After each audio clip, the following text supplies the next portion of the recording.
Yeah. Yeah.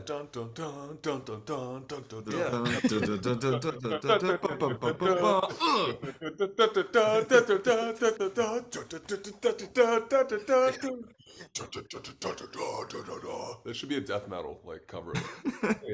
I'm sure there is. There is. Have you heard those death metal covers that have like electric violins also in them? Like it's just like it goes from straight death metal to like beautiful chords. Like it, yeah, Yeah. the best. I like this energy, guys. You want to get into it? Oh yeah.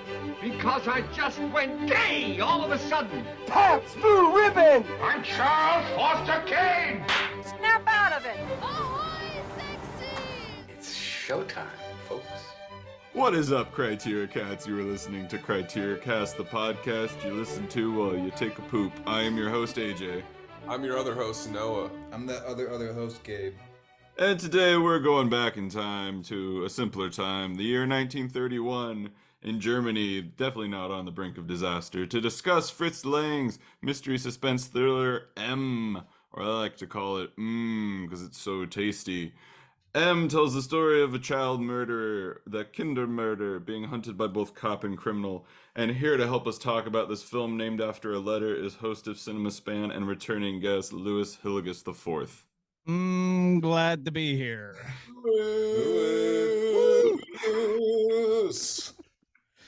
Yeah, glad to finally be on the Criteria Cast, the new rebranding. Yeah, how do you like the new us? I like it so far. I've been listening to a couple of the episodes. I think Barry Lyndon was a good one. I loved All About Eve. I was surprised you guys were cold on Solaris, but I think that's the thing about slow cinema is like you are either 100% in or 100% out. And like I think even a lot of these old films that you guys are going back to cover, like depending on what your threshold is for an old film, it's going to determine how good you are at seeing a film at this pace, But Fritz Lang is really, really good. He's not as slow as a lot of the other old directors from this time. I was gonna say, if you want to talk old, like our next couple of movies are about as old as you can get. It's before they invented Foley. Like, there's, right. There's no sound effects. That's how old it is. Yeah, I mean, this is in the first 2 years of sound films kind of existing, right? Jazz Singer was 27. 27. Okay. It would have been like 4 years. Described as archaic. I did kept checking the audio because whenever I saw those, I didn't realize that whenever I saw people like running down the street, I'm like, did the audio cut or something? Why aren't there like footsteps going on here? Yeah, it's just old, you know what I mean? It's kind of cool how little sound effects there are in some of the sequences. Like I think because Fritz Lang came from a silent film background, he kind of understood how to sit in silence comfortably as a director. But yeah, I mean they use the tension pretty well. Like I mean there's one motif here with the whistling that like every time the killer is kind of like getting his urges or he's pursuing a kid, he's whistling this broken theme. There was when they're also spoilers when they're trying to like bust in and catch him, you did hear the sound effects of them busting through the doors. So you heard them busting.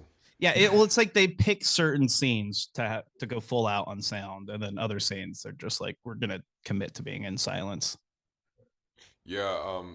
So little tidbit about that.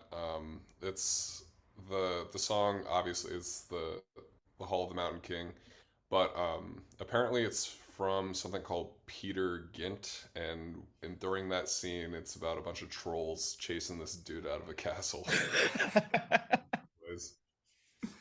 So. It's kind of funny that Peter Lorre isn't supposed to be the troll in that scenario. See, talk about a bug-eyed motherfucker. That guy's eyes.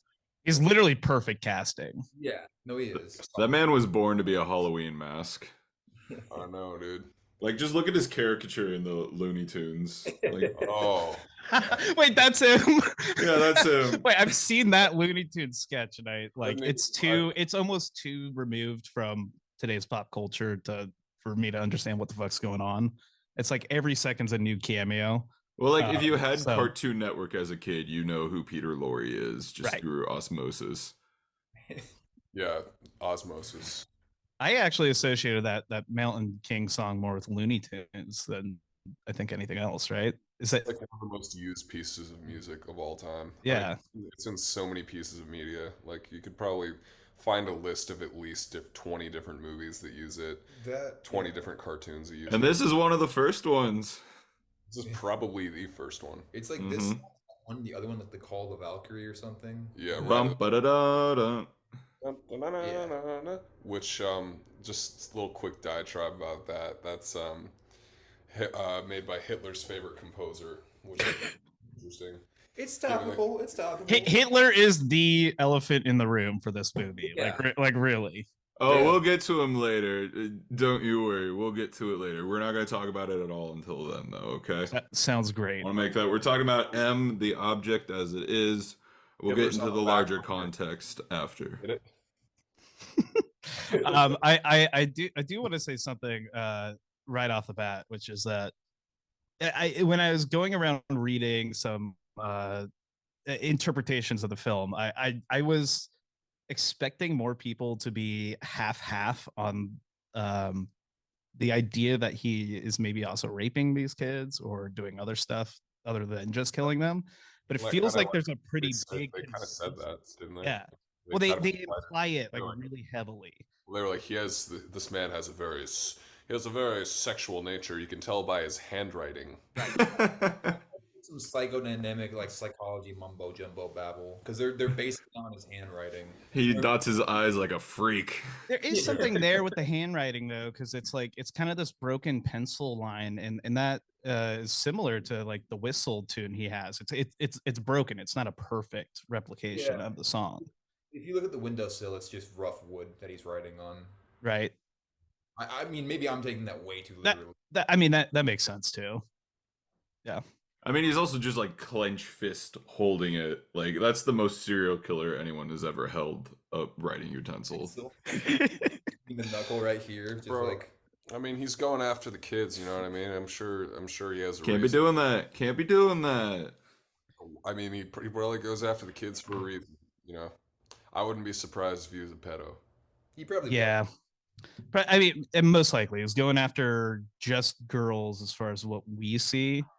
And I think there's like another line that one of the detectives says. He's like, well, we all know the state in which these like victims were found. And that to me was like, oh man, like, okay, they're really not saying it here. I know, and they just don't show any brutality whatsoever. But that, yeah, and this is pre-code too, so it's not like they were trying to skirt certain. And it's in Germany, of course. And it's Germany, but they weren't freaks. They weren't trying to skirt anything necessarily, but it is worth noting that like they were going through an extreme moment of depression in Germany. Same. And that just influences so much of film noir, which really this movie lays the foundation of for so many other films. Mm-hmm. Because, you know, once America then is going through the same depression, they've got all these artists over. It's too easy. Sorry, I know we weren't going to get too much into that, but. Oh no! Actually, I would like to hear more about that. Actually, so this film was the foundation of noir, the noir genre. Yeah, in a lot of ways. Well, so film noir is essentially like it's a very working class based medium because it's about the haves and the have-nots. It's always someone that either is looking for power, money, sex, or something else that they can't achieve, and essentially going outside of the system to acquire that that object or whatever their thing of their fancy is. So this film then was kind of the start of that. So like, wasn't the term film noir coined by a French guy though? I forgot what his fucking. Probably it's film noir is an interesting genre because there's like, I mean, it really starts to define itself in tropes like into the 40s and 50s. But there's no consensus to what makes a film noir. There's like a laundry list of things, and it's like it could have any of these, but it could also not have any of these things, like the femme fatale, maybe like a corrupt cop, or just like it's a story about the mob. Like, but there's plenty of stories that are noirs that aren't this the kind of serial cop mysteries you would imagine. Oh no, you're totally right too. And like this, actually, so I looked it up, and French critic Nino Frank didn't coin that term until 1946. Nice. When referring to American films. So. Well, also just like visually, a film noir, at least classic noir, is so based off of German expressionism, like the use of really stark shadows, low-key lighting, like those weird long angles, stuff like that. Like, and Night of the Hunter, which you briefly saw, Noah. Oh, I love Night of the Hunter. Yeah. Night of the Hunter slaps. Whew. And that's another one that's got like a song as a motif that's like really haunting. The one he sings. Gets worse and worse. Yeah. Leaning. Yeah. That's such a great way, because it's literally Jaws fucking does that, but associating music with a character so that even when it's off screen, recently fucking Nope also did that really well, the way that they were able to visualize the character even when it's off screen. That's such a smart way to identify a villain. Yeah, well, and even this movie builds its mystique around the villain really well, because the first time you see him, I mean, it's like it's not the opening shot of the film, but it's like this, like basically 1 minute in. It's a wanted poster for him, like child killer out announcing his crimes, and his shadow just appears over. That was cool. And the kids were singing this song about the shadow man's gonna come and get you, so you already know exactly who this guy is when the shadow comes in. And that's just a perfect piece of storytelling. That it doesn't feel like you get that without a silent film director coming in, like thinking about clever ways to put exposition into the character, into the audience's minds. Yeah, with a foundation in visual storytelling, not relying on word of mouth. Yeah, another interesting thing about Fritz Lang, his dad was an architect, and he studied architecture for a while before he got into painting, and then eventually into filmmaking when the film industry arose. These fucking painters, man, they're just populating our episodes. Yeah. Oh, another thing about Fritz Lang, I'm sure you guys read this in the trivia or whatever, but I thought it was cool that the villain, the actor playing the villain, couldn't actually whistle, so it was Fritz Lang whistling. That's awesome. I don't know. I just thought that was cool. It does kind of sound separate from him, and it's also just the fact that it's made in fucking 1931, so nothing's really fully connected, but the audio and the visual just don't quite match up, which it's like how sound is used to unnerve you, which I think part of the lack of Foley works to its benefit, because it makes it almost dreamlike that you're not even hearing the footsteps of the people chasing you. Yeah, that did. Yeah, yes, that weirded me out. Yeah, sorry, go ahead. Okay, I kind of wanted to come loop back around to this, like the whole like this is kind of like a weird. I don't know if this is still like technically. I basically like slept my way during COVID through like a whole like film history class. But there was this one thing I picked up on was Kammerspiel. Apparently, it was like a big German movement during this time period. Is this Kammerspiel or is this something else entirely? What's a quick definition on that? It's just like it's really it's like small casts and then like intensive, or not like no melodrama, kind of like subdued, but like very focused on characters. Yeah, that's interesting, because it kind of hits something I was thinking about with this era, which is that a lot of the language of film hasn't been established at this time. I think a lot of like films from this era are borrowing heavily from theater, so you get like lots of like hold the camera in one spot and let the actors move around. There's a stronger emphasis on staging rather than like close up shot reverse, that type of idea. Fritz Lang still gets into and invents his own like actually like camera movements in this film. But I think that's just kind of people didn't know what to do with the story and like how you could use editing to convey totally different ideas. So it feels like they were just pulling plays, like whole script. I mean, Who's Afraid of Virginia Woolf? You know, they're that like that. It's just the movie is an adaptation of the play, pretty one for one. That's nice though, because the writing was really high quality. They were using a lot of these masterpieces of like theater, you know. Absolutely. And that's something that's severely lacking nowadays is the writing. This, well, obviously, especially Hollywood films, mainstream Hollywood films, is just atrocious, you know. Yeah, and I think there was something to be said about how simple the stories were back then too. That they were really just like people weren't as versed in media and expecting as many turns.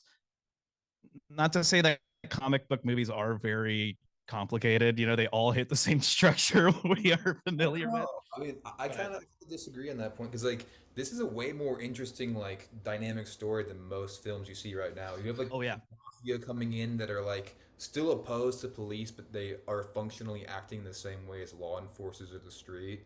But like, you could even argue more effectively than the police are, which I think is like just a very interesting concept. Like nowhere, if I saw that film come out right now, I'd be like, I have to go see that. I've never heard that story before, but it's kind of funny that it's 100 years removed from like now. Well, and this is so ensemble focused. I mean, every character has depth to them, but you don't have to have a full backstory for them, right?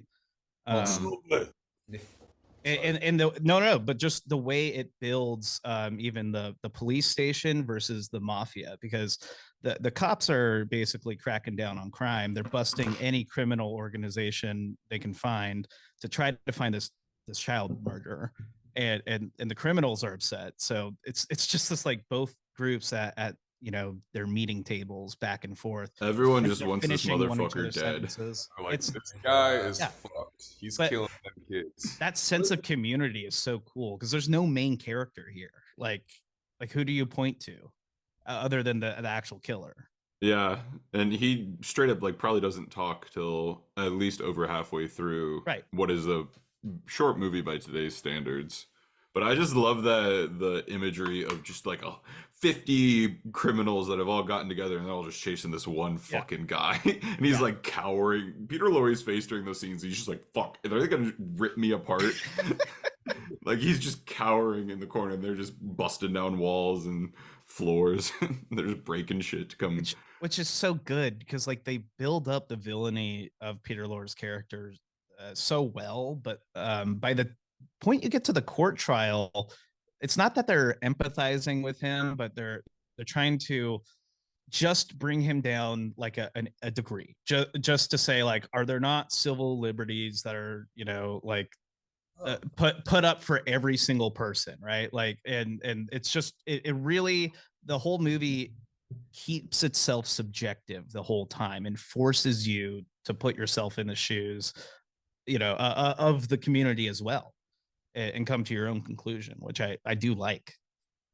I'm gonna play my resident history dork card here. During the Weimar Republic era, a big thing was the execution of like people that violated the law. For Germany after like World War II or World War I, sorry, to bring order back to the country, like death penalty was pretty regularly used. It was pretty controversial too. Mm-hmm. So I think that's what that scene was about, was like the controversy of killing people. No, yeah, it directly was. Well, yeah, like it's part of the production that this was a response to that very issue being raised. Like that's in the text of the movie. Well, and utilitarianism, like what do we do for the greater good? Like that is being even co-opted by the Nazis, right? Like in their propaganda, they're saying, we're getting rid of the Jews for the greater good, for humanity's good. Like, they're the reason why we're in the position we're in instead of any other reason. You want me to go through the plot for all our listeners who haven't? Yeah, I mean, we hit the big three scenes. I'm not yes-anding that last thought, but yep. Yeah. So for those of you at home who haven't seen this very simple plot, we open with Elsie Beckman getting got. She's a little neighborhood girl. There's reports of a child murder, akin to murder, in the area. She gets got, which leads to police cracking down more on the criminal ring. You meet the criminal ring, and they have like the pickpockets help out the beggars, help out the burglars, and then they all kind of coalesce to get together to stop Peter Lorre. And that's basically the juice of it. I'm not going to spoil the rest of it because also that's pretty much it. It literally just ends. M is the it clown. Yeah, I just realized. kind of. What do you think? Do you think Stephen King based it off of M? I don't think Stephen King was in his right mind when he made it. No, he was not. That was one of his biggest benders, right? The whole like 12-year-old sex scene or like gangbang probably should let you know that motherfucker wasn't thinking. Okay, I'm thinking right. Just asking, dude. It's just It's just similar concept. Creepy guy who eats a bunch of kids. You know what I mean? Yeah, no, yeah, but you know. When he doesn't like eat them. That was pretty good. Yeah, how about this motherfucker?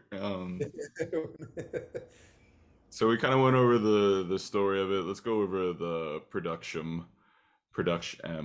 Yeah. So this movie started way back in 1930. Lang placed an advert in a newspaper stating that his next film would be Mörder unter uns, which means murderer among us, and that it was about a child murderer. He immediately began receiving threatening letters in the mail and was also denied a studio space to shoot the film at the Stocken Studios. When Lang confronted the head of Stocken Studios to find out why he was being denied access, the studio head informed Lang that he was a member of the Nazi Party and that the party suspected that the film was meant to depict the Nazis. Fucking, can they chill for a goddamn second? I apparently Lang did put a lot of anti-Nazi sentiments in his films, like surrounding this one. Just kind of like as there was a rise of like nationalism and kind of just like rhetoric, he was just putting the actual things that people were saying into the villain's mouth of his series. I forget what it's called, but it's like 3 movies with one dude playing the villain, and he's just despicable. Well, you know, he's doing the Lord's work. Right? Yeah, I mean, again, didn't he like leave and go to the U.S. during the Nazi occupation? So like, we'll talk about that later. Don't spoil it. Okay, M was eventually shot in 6 weeks at a Stockenzeppenhalle studio just outside Berlin. Lang made the film for some fucking boring shit. Other titles were given to the film before M was chosen. Eine Stadt sucht einen Mörder, a city searches for a murderer, and Dein Mörder sieht dich an, your murderer looks at you. Yeah, those sound really German. I like. Yeah, really glad I got the originals on those. Honestly, the English translations sound more German. The city that looks for the murderer. A city searches for ein murderer. I mean, it tells you what it's about up front. It's not holding anything back. Yeah, there was something interesting I saw on the production of this film, which is that, yeah, he didn't get to finish it, and he had to go to France, I think, to like do a couple pickups. I don't know if that was M, but we'll definitely talk about it later. Okay, maybe it's not M. Yeah, okay, we can talk about it later. If that's not where we're at. I just put some effort into our later segment. Oh, please do. Oh, I see. Okay. So Lang's picture of the Berlin underworld in the film was inspired by the real Ringverein, which played a role in the German underworld, analogous to the mafia in the Italian underworld. So the ring of criminals is a real thing. Like, that's actually how they operated. A lot of the stuff they talk about in the movie is actual codes they had. Sick. Mm-hmm. We should bring that back, honestly, a criminal underground. I'm sure it exists. And I was approached by someone who claimed to be the head of the homeless mafia. Yeah, That guy was probably just mentally ill. I don't know, man. We don't know what they're doing, so could be a whole thing. I don't think the head of any mafia introduces himself as, "Hi, I am the head of the mafia. Good to meet you." Yeah. Unless they know, like, something big is about to change, right? Or like my plan, I did my plan 30 minutes ago type shit. Like, you can't stop me. You can't stop the will of God, dude. You can't stop the plan. Yeah, I think to have a criminal underground, we have to start banning more shit. We're making too many things like legal, We need to ban that devil hooch is what we need. Yeah. We should just, make weed illegal again. Why did they never come up with a name like that for vaping? Because, you got like devil's hooch, devil's lettuce, like stuff like that. What would the devil got too cool, right? It's because vaping's not cool enough to have a nickname. The devil's spit. The devil's ghost. The devil's dick. I can't. Oh, cowboy cum. It's just vape, I like the idea of cowboy cum being like nicotine. Yeah, let me do some cowboy cum real quick. Sounds good. So, are y'all warm on film noir at all? Has anyone does that feel like a genre that speaks to anyone? I'm just curious because it's one I really fuck with. I love film noir, dude. Yeah, 100%. Yeah. I mean, there's okay. Well, so let me just say, what do you like about it? Just like bullet point, maybe. I like the. I wish I could describe it well, but I just this is basically I just really like the aesthetic. I think the aesthetic's really nice. That's just a very blanket way of describing it, but yeah, the aesthetic's great. I like the full like detective thing, the like campiness of it. It's like kind of funny sometimes, but it's also like really cool at the same time. I don't know. The thing about it's always twisty and it's cool. And plus, it has some of the best directing for black and white films. Like, I was really into like old Orson Welles movies for a while. Oh, fuck yeah! Touch of Evil. Yeah, I was like super into that shit. So like, I really fuck with that shit. I don't know.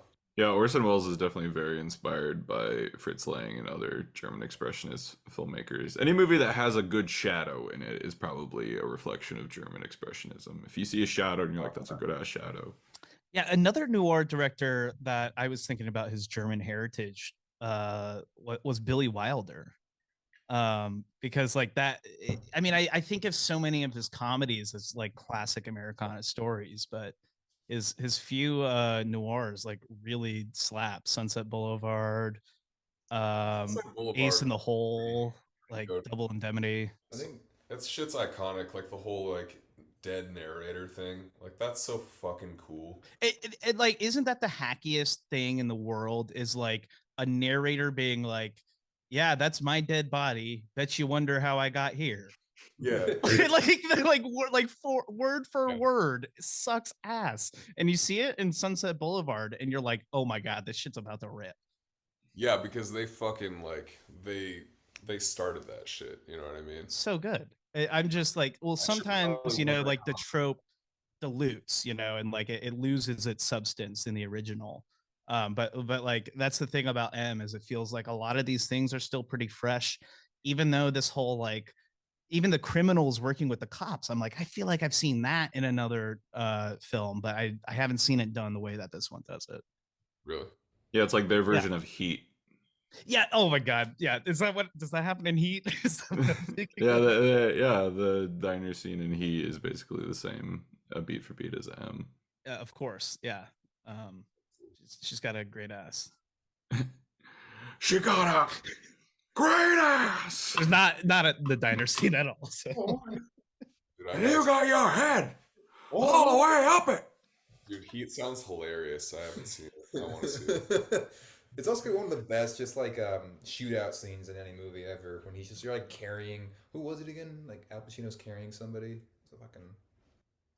Anyway. When I think of asses, a woman's ass. Oh, yeah. Something comes out of it. Great ass. I love how you also admitted he was just on coke for that scene. Who? Seriously. What are you, a fucking owl? I do want to say that one of my favorite tropes from film noir is that it's just obviously like a white knight. That's in one of the grimiest situations Yep. a white knight can be in. Because like I mean, the whole thing is that the detective, usually the detective who's a white knight, is like, I'm such a rugged piece of shit, but really he's like has like an incredibly strong moral compass that's Yeah. guiding his decisions. No, I mean that's the root of noir to me. I mean, because these films kind of come out of the westerns, the silent westerns that were really big. Because again, it's the lone hero, against the law, like, or have and have not still, and then some of that campiness too, that you guys were also just talking about. I think it's interesting though because everything feels circular, like this line, because you have these silent westerns in the 30s, and then like you go over to Japan, and like Kurosawa is like he does his own noirs, that are like based in Japanese, like slums and crime culture, and then he goes and twists that into the samurai films that then later influenced spaghetti westerns. Like it's just it, and all of this, of course, again, superhero films, like that we have to wrangle with too. It comes back to he who shall not be named on this podcast. I think. Oh yeah, I guess shit. I think everyone just likes that power fantasy, that embodiment of like strong individualism that they like can't necessarily relate to, but they're like, Yeah. That's cool. Well, like I'm not with the system, but I'm still gonna fix things, Dame. Which is so interesting, because like in some of it, when you got a cop doing it, becomes this propaganda thing of like the idea that the police can fucking solve any crime or actually do anything, like, which is incredible. No, that was base when they're like, yeah, the criminals can take care of this way better. Oh, yeah, dude, it's the beggars who bring this thing down. Yeah. The cops say multiple times they don't know how the fuck they would stop this guy. Yeah, it's like a blind balloon salesman who catches the notorious child murderer. Beautiful stuff. That's so cool. That was such a great plot point. Like he has good hearing. That's how he recognizes people. And he's wearing the sign that says blind on it, like the first time you see him. So like even as an audience member, this girl Ellie is being like, taken by a man who's probably gonna go murder her, and you just discount this guy immediately. You're like, they're not gonna be able to interview him, man. And then like, perfect callback. They didn't think that he'd have a motif around that pesky motif. Speaking of callbacks and motifs, to establish those guys trailing him were beggars, they would pick up these like cigars off the street. Yeah. But they established earlier when they introduced them that they just collect all these like cigarettes and cigars off the street. I thought that was really, I caught that one. I was like, that was fucking smart. That was cool. They're smoking roaches. That's what did him in. Dude, he's looking at like 10 roaches at one point, and he's like, which one is going to be my big meal? I've literally I've been there just like looking at a bunch of roaches like, ooh, there's some life in that. Do you remember the floor weed episode? Yeah, I remember Max's mystery mix. Yeah.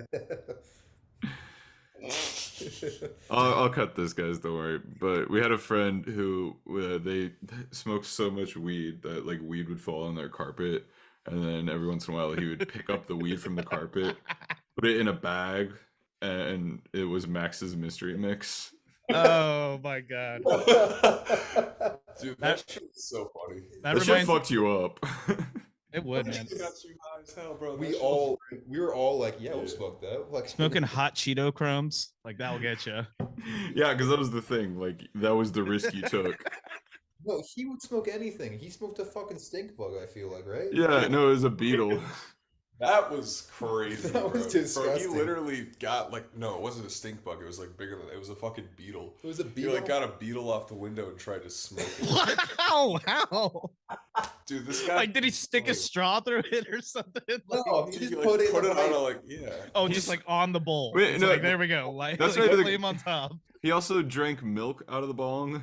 I love this guy. That's kind of inspiring. Yeah, dude, this guy is like objectively sick, honestly. So fucking cool, bro. He'll probably live to be 120 because of like his natural immunity to the world. Yeah, he's immune to bong water. Yeah. He's just trying to strengthen his immune system. That's the secret to long life, is that you smoke a cockroach and you become a cockroach. Yeah. Hail his power. So at 80% water, you're 80% bong water. Body. Yeah, he was a guy. Pretty gross. Like all things considered, pretty gross. A lot of stuff. That reminds me of something you call LA river water.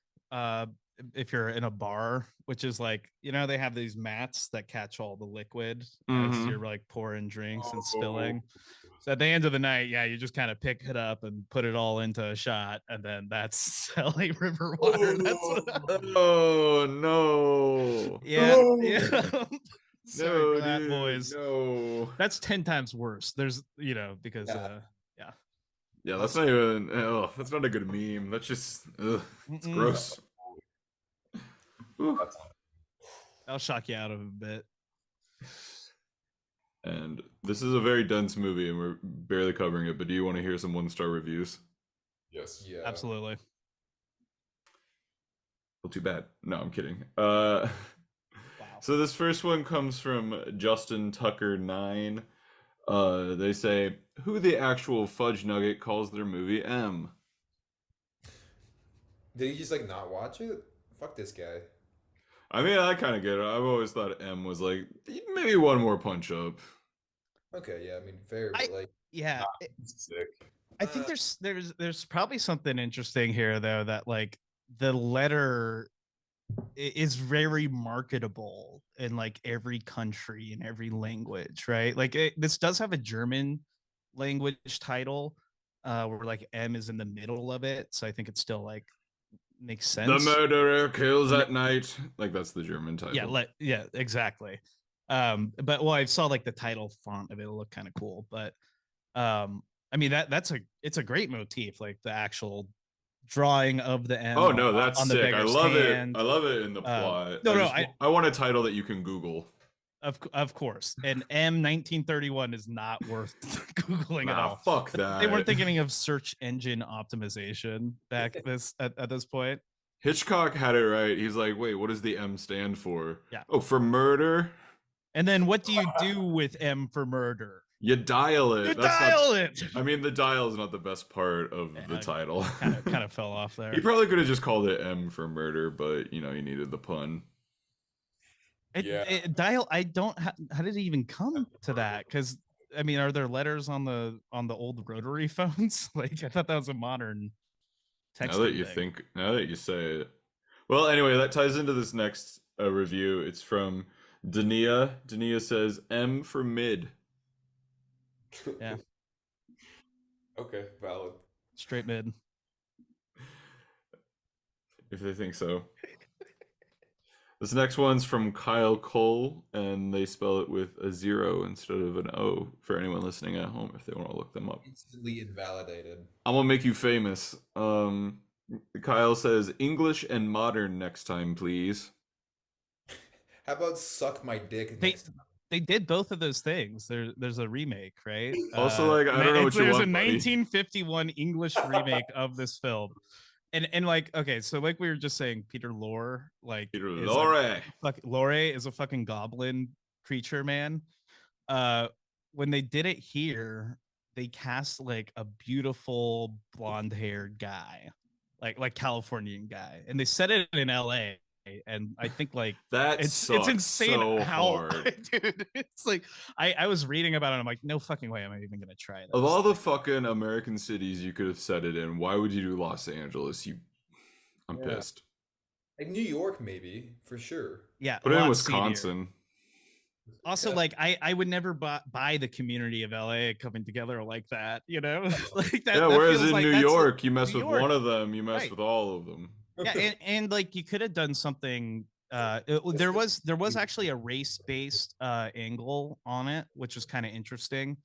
Where, like I said, white standard white, hair, or standard white guy, blonde hair, and he was only preying on children of color. Bad.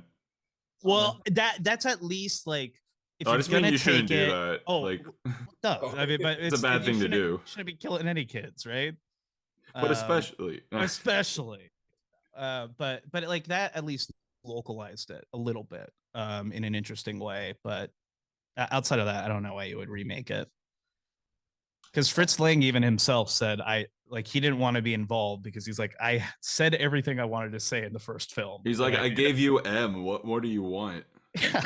What do I have to give you? N? O? It's like, I mean, they're trying to remake Bong Joon-ho's Parasite for HBO over here in English. Yeah, that was like a thing that got fully announced, and it's obviously dead. But it was one of those things he must have been able to call their bluff and been like, you just want this because it's a hot property. But I like, why the fuck does anyone need that? And it was gonna have Mark Ruffalo in it. Like, it was just not. It was not a thing. It got reworked into She-Hulk. It's all good. It's for motherfuckers who don't like to read. Really. I will say, I watched The Big Heat before this, which came out in like 51 or 53 or something. Also Fritz Lang, and it's a later noir of his, and it is pretty much perfect. Like, I would highly recommend it.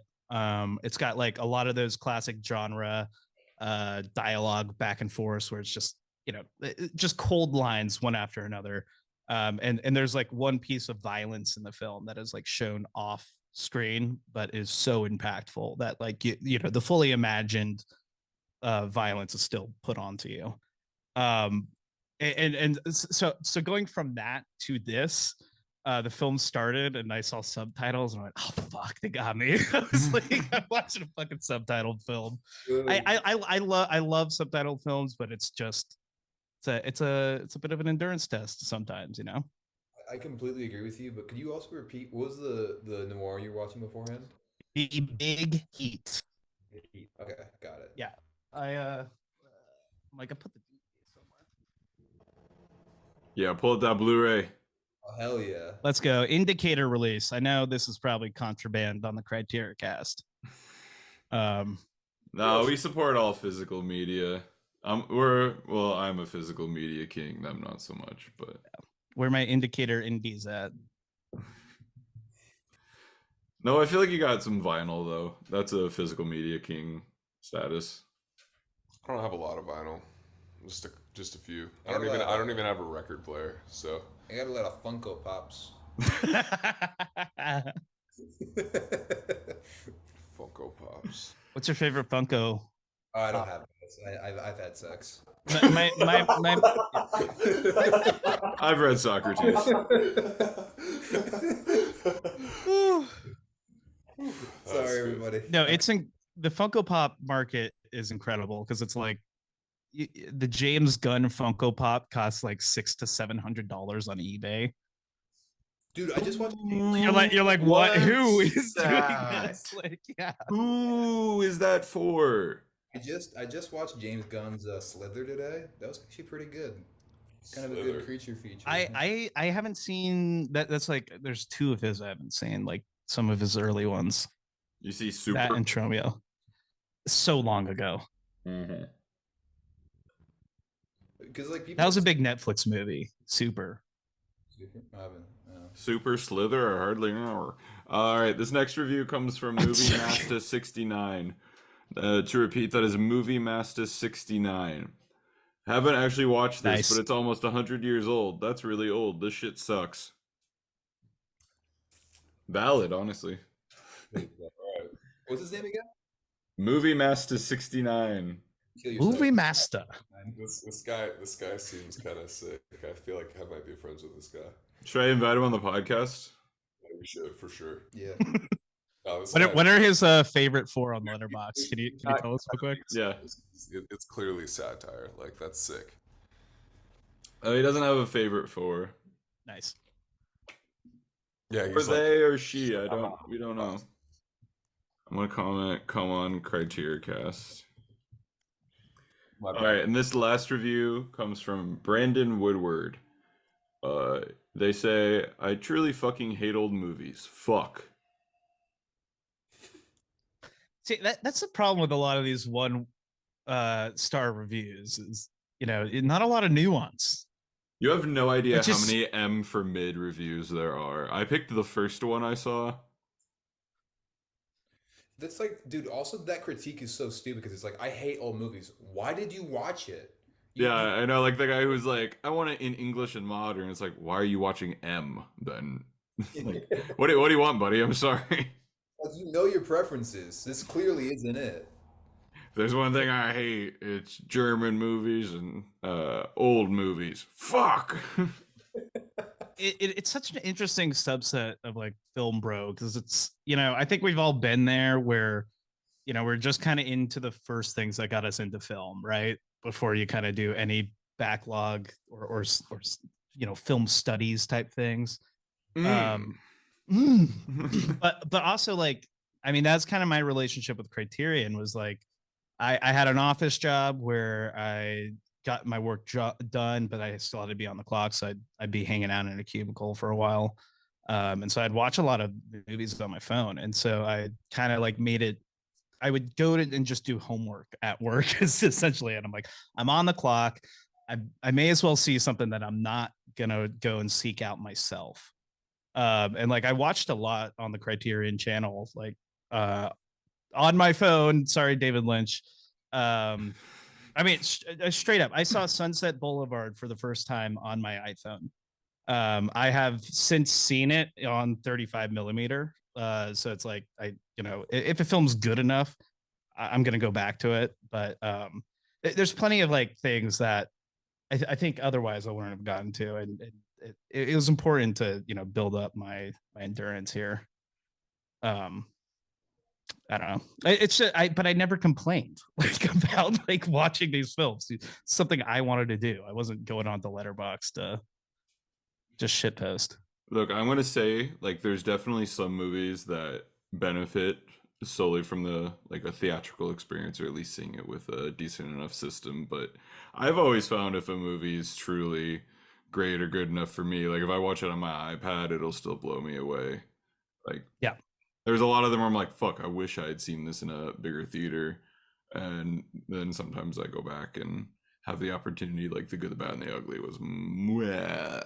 Oh my god, yeah. That was sick. I was there with you, bro. Mm-hmm. We gotta go back. I know, dude. Yo, we should go see him this summer. Yeah, I agree with you though. There's so many movies you miss stuff on the first go, anyways, right? So you're not supposed to get everything on the first pass. That's the whole point of art, is to reassess it. There was something Tarantino said where he was like, some of my favorite movies I saw for the first time on TV, but I would trade all of those for a theatrical experience instead. Yeah. I mean, if the option's there, yeah. Yeah. But how the fuck am I supposed to see M nowadays, like in a theater? Ask nicely. I don't know. Yeah. Dude, I feel like it's gonna play at the fucking New Bev. Maybe. The New Bev, like they only do things on film. So I don't know what the state is for actual film prints of this. There might be like someone may have reissued M, but like for a piece of film to exist from 1931, it's got to be kept really well intact. I feel like if anyone can get a film print of M, it's fucking Quentin Tarantino for his cool theater. But yeah, a lot of the times, like Janice like will put in so much effort to making like a 4K or an 8K restoration. Anus films. That they'll just like screen them at the American Cinematheque at that like resolution. That's cool. Anyways, I fuck with that. I fuck with the American Cinematheque. That's a cool. I don't even fucking know how to pronounce it, honestly. How do you say it? How do you pronounce that? I'm not even gonna try. No fucking way. American. You mean the French pronunciation or the way I just said? Yeah, this is because I just say cinema tech the way I would say tech noir and be like, yeah, that's cool. Cinema. I mean, it's just like cinema. Cinema banana fan of cinema thick. Cinema sins. Well, when did you all first see this? Like, was this it, or? This is my first time today. Yeah, okay. First time. I've seen this a lot. I saw it for the first time a couple years ago. A drawing professor of mine recommended it to me because he noticed that like every portrait I did had really harsh shadows and like the background was always completely black. That was entirely because I hate drawing backgrounds. But he was like, you would really like the way it's lit and like the framing of this movie. And so I watched it and I was like, yeah, this slaps. And I've seen it a few times since then. I own the Criterion Blu-ray. I've projected it on my little projector on the wall and it looks magnifique every time. It's one of my favorites. I don't know if I would say it's in my like top 10, but if I was doing like 100 movies AJ recommends you see before you die, I'd put it in the book. I'd give it a little blurb. Yeah, it's pretty mid on my noir list, but it's still like a 9 out of 10. Yeah. All right, that leads me on to, in lieu of trivia this week, I thought we might play a game. Now, as you all know, M came out in 1931, 2 years before Germany was on the brink of trying to take over the world through a very smart... So we're gonna play a game. Whoops, I went into slideshow too soon. Let me share my screen real quick. Oh hell yeah! I'm fucking stoked for this shit. Are we Let's like go. Are we doing a tier list of the world's like best? The game is called Did They Oh my god. Become a Beep. I'm gonna say beep in place of the actual word because I don't want to scream it in my apartment, but you know what I mean. You have the visual. It's great. Wait, I can say did your like roommates hear me? No. Okay, did they become a Nazi? There we go. All right, so Nazi. I have six people involved with the movie. Each of you is going to get 2 chances to get a point or 1,000 points, depending on how many I decide to award you. Also, up front, I need to put this out as a legal disclaimer. All reports of any collaboration between any of these people in the National Socialist movement is purely conjecture and is hotly disputed, despite a lot of evidence to the contrary. So let's start off with our star, Peter Lorre. So Peter Lorre began acting on stage in Vienna at 17, where he worked with a puppeteer. His breakthrough came when Fritz Lang cast him in the lead role in M, with Lang having envisioned Lorre while writing the script. Lorre also appeared alongside Hans Albers in the science fiction film FP1, not gonna pronounce the rest. But did he become a you-know-what? All right, Gabe, yeah. For 100 points. You think so? Yep. All right, that's your final answer, yes? Yeah. No. Didn't. Fucking shit, okay. All right, so Gabe lost that. Being Jewish, Lorre fled the country when the Nazis came to power in 1933. He first took refuge in Paris, then London, where he was noticed by Alfred Hitchcock's producer. He went on to star in such films as The Man Who Knew Too Much, The Maltese Falcon, and Casablanca. What a fucking run by Lorre, can we just say? Insane. Like one of the all-timer filmographies. Just working with the best.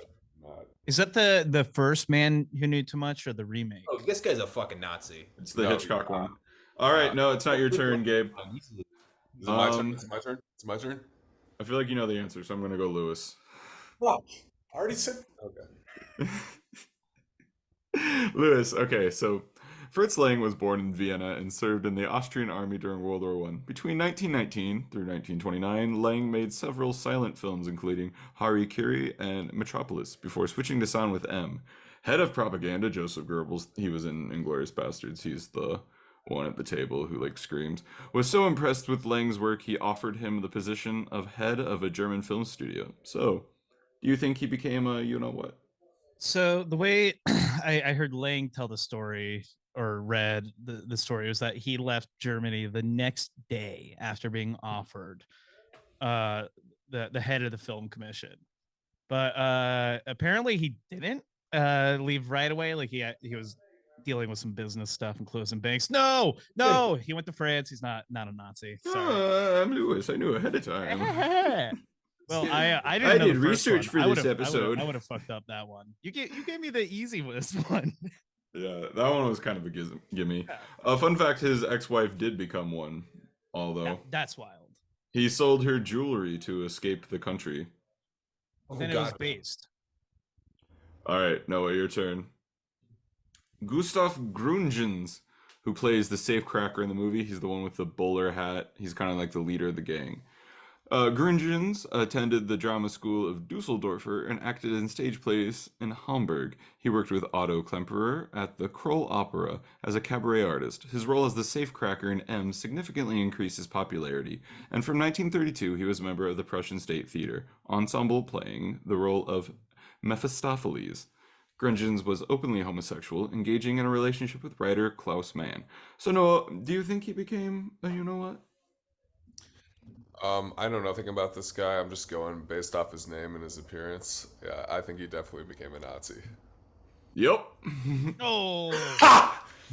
This was a misnomer right here with the Yeah, gay but just thing. look at no, not the gay thing. It's just like look at him, dude. Following the you-know-what's rise to power, Gründgens became the artistic director of the Prussian State Theater. He also appeared in many propaganda films as well as volunteering to join the Wehrmacht, but was recalled due to him being deemed an important artist. Just through a quick Wikipedia glance, I think they're very bad. All right, Gabe, your turn again. Friedrich Nass. He plays the burglar guy who gets left behind in the police question. He's really funny. I love that scene where they're like making up that they killed the guy to get him to talk. I was like, they cut to the security guard. He's just like eating bratwursts. Yeah, the bratwurst work in this movie. There is some pretty good bratwurst and cigars. Oh, we didn't talk about the smoke in this. We'll talk about it after the game. But those brats. Good job. So Noss was a German laborer turned stage and film actor. He was noted for being the consummate working class actor due to having craggy features. That was in the bio I read on him. Before the war, he acted in films such as On the Other Side of the Street, Mother Krause's Trip to Happiness, and M.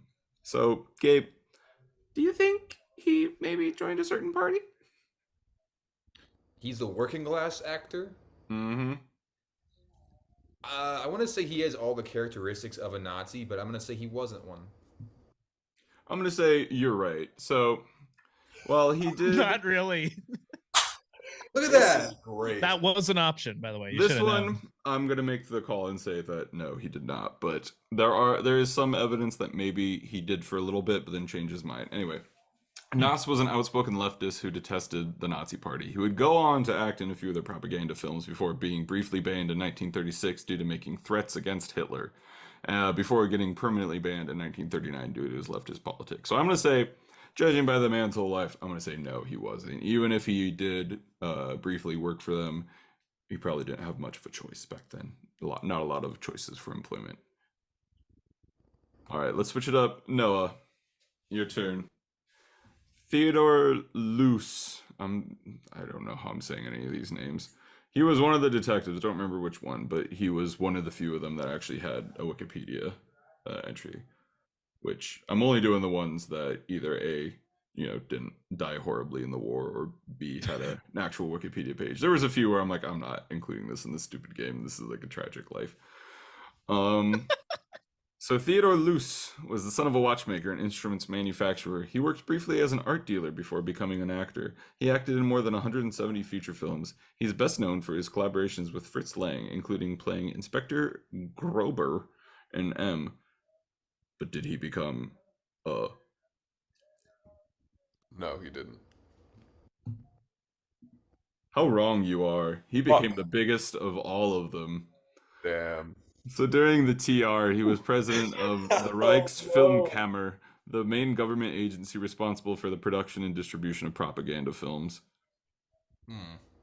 That's pretty big. That's one of the bigger ones you can be, in terms of like the entertainment industry, at least.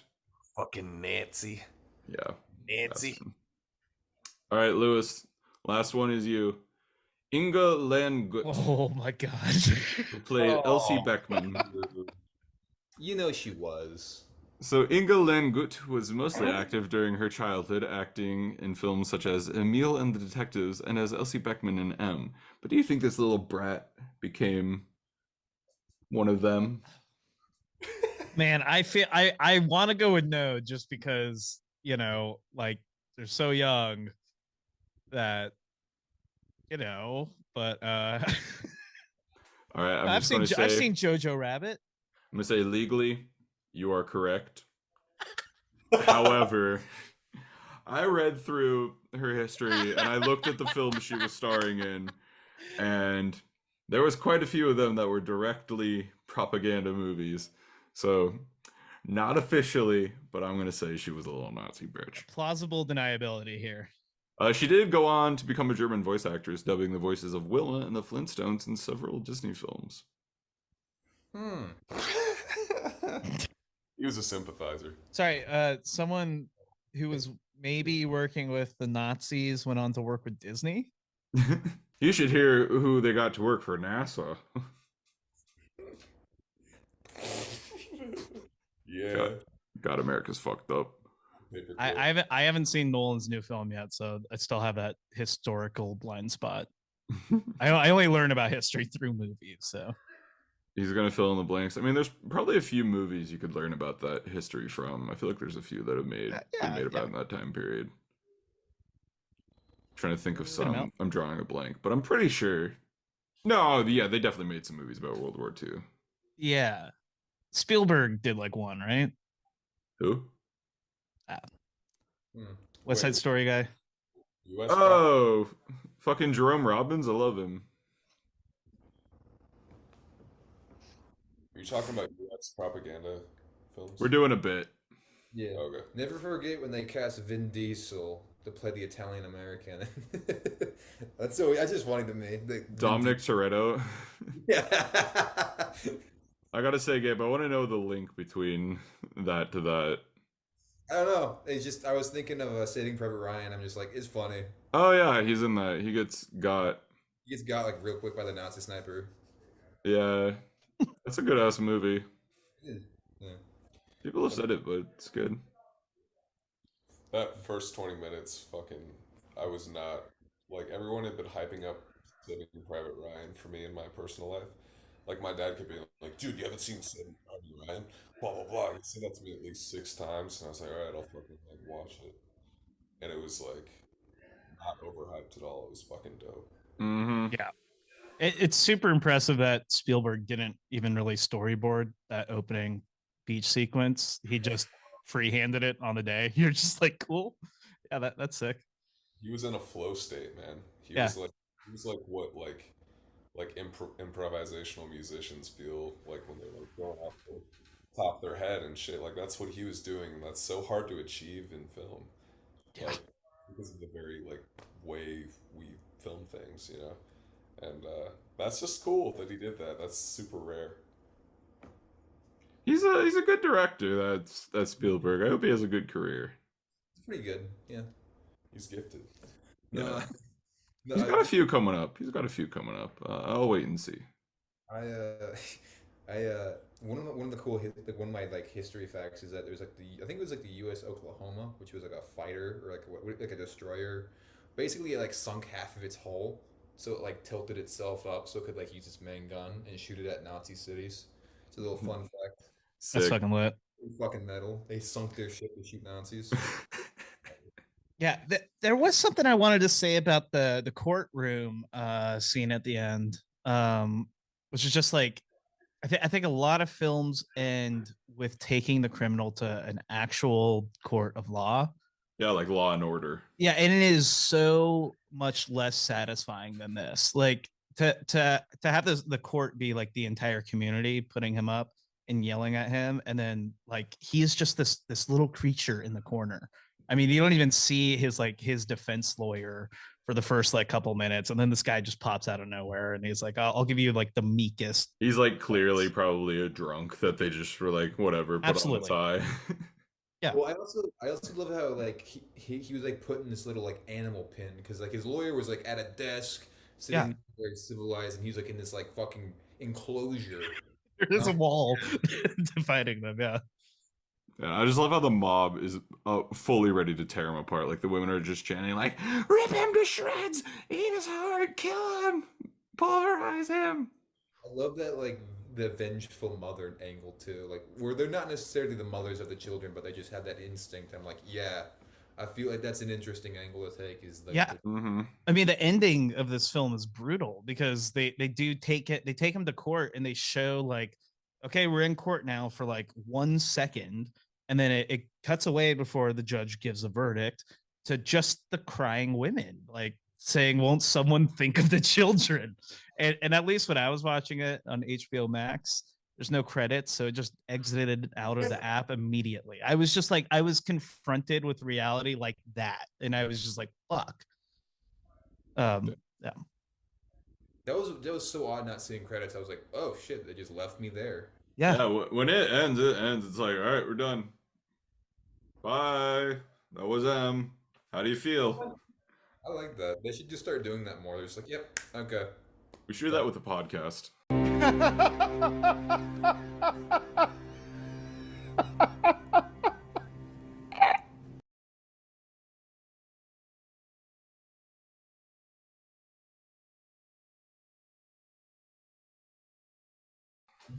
I think that was it. right there. Clean exit. That would actually be a really clean exit. That's kind of funny. I'm tempted to just. You can just like leave a good minute chunk there that's blank. Oh yeah, okay. I'll leave a minute chunk because I want to keep talking about M. That's a good editing decision. Let's do some final thoughts. I have to turn my air conditioning back on soon, or I'm going to swass.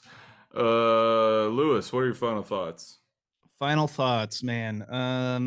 I think even if you haven't seen a lot of noirs, this would be a pretty clean entry into the genre.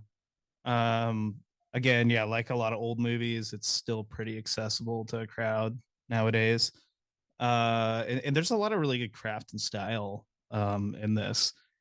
And it's pretty short. I mean, 90-minute films are always a fucking winner. I don't get me wrong, love Heat. That's 3 hours, and can't always find 3 hours to watch something. Yep. So, yeah, I mean, it's a good time. Honestly, I hadn't seen it before this, and I was excited to have an excuse to watch it. And again, the Big Heat, that was a big discovery for me. I would definitely recommend that. Nor as well. Yeah. Big Heat. Big Heat, baby.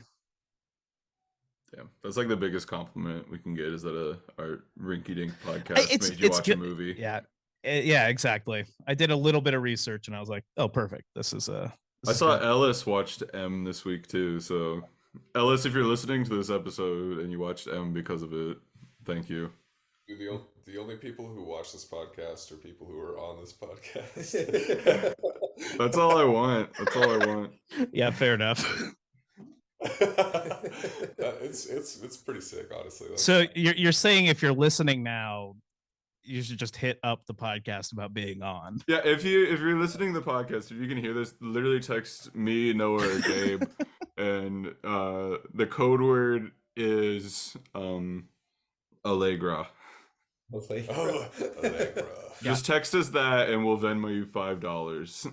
Well, same goes for my podcast then too. If anyone would like to guess, $5 is the price I'm putting out. Yeah, this is a call to action, and we're gonna see how many people actually listen to the end now. It's great. It's gonna be really sad. But all right, Noah, Gabe, final thoughts simultaneously. Well, actually, I don't know about this Nazi film, Weimar Republic propaganda. I'm sorry, I'm babbling. This is a great film. I'm glad AJ's been dropping hints about it for a while. Yeah, and I'm really happy I got to see it because it was one of the more creative stories I've seen in a while, at least comparative to like the media I've been consuming lately. It's nice to like get something with a decent premise instead of like, did you see that the stock market's down? That's important. Or did you see that like Hillary Clinton or I don't know. What kind of media are you consuming, Gabe? It's like YouTube videos. Like I see a bunch of car crash. I see a bunch of arrest videos, like car crashes online. I'm just like, what the fuck? Because like sometimes I'll go into YouTube and not be in my account, but just have the random shit hit me, the general populist shit, and that stuff's wild. Is that what most people are watching? Is just videos of car crashes, like 24/7? Yeah, it's a loop you can turn on at parties in the background. Just car crash. Car crash Joe. He kind of does those compilations that are really cool. It's kind of also like, I don't know. I probably have like weird social media intake, but I'm glad to see something actually nice and pleasant to like view. Yeah. Yeah, It was I liked it. I it kind of had me slightly dozing a little bit, but that could have been the circumstances I was under at the time. But I thought it was really cool. I thought it was cool that there was like a villain that was like doing something like it's crazy when like kids get killed in movies. You know what I mean? Don't like it. I mean, in real life, in movies, it's raw, but Yeah, yeah, yeah. It's like such a primal thing for humans. I feel like to watch, you know, and like it's just really effective, and I think that's crazy. It was cool too, but yeah, I would give it like a probably I'd give it a 3.7 out of 5. I want to round that up to a 4. You coward. Yeah, I would give this 4 buckets of popcorn out of 5. No, yeah, like I was saying, this is one of my faves. Definitely top 100. It's a movie that anytime I think about it, I'm like, it's a good movie. I feel cooler for knowing it and having seen it and thoroughly enjoying it. Love the dark shadows, the angles, the atmosphere, the sense of a lived-in world. And by like lived-in world, I just mean Germany in the early 30s. But the unlikely characters you don't see a lot, like you don't see a whole pickpocket ring except for like in Oliver. And yeah, Peter Lorre's dynamite performance. And that's all I got to say about that. Louis, thank you for coming back on the show. You're welcome Thanks back for having anytime. Do listen to Cinema Span. Louis, if you got anything to say about Cinema Span, do it. You're a better promoter. Yeah, I mean, the premise of the podcast is that I'm covering the films of 2007, just kind of doing different double features for every episode. Just did one with AJ on Pirates of the Caribbean, At World's End, and Spider-Man 3, kind of like the black sheep of their trilogies for that year. Yeah, when's that dropping?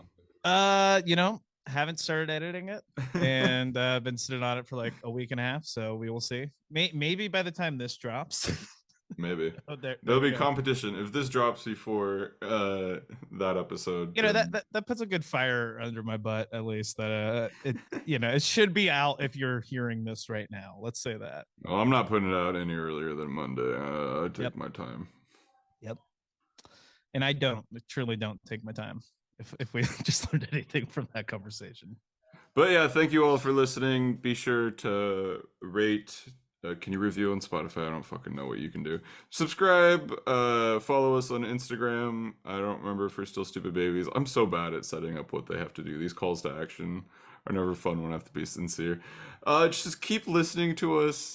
Text us every now and then. Check on us. Make sure we're having a good day. Call your parents. If you're not on good speaking terms, then try to make amends. If it's completely severed, then don't worry about it. You don't need that baggage. Live each day like it's your last, but also live for yourself. Try to build a better foundation for the children. Be sure to lock your doors at night because there's weird people about. Never ride a bike in a non-bike lane. It's very dangerous. Always wear a helmet. And tell me how to finish this riff, and we'll see you at the movies.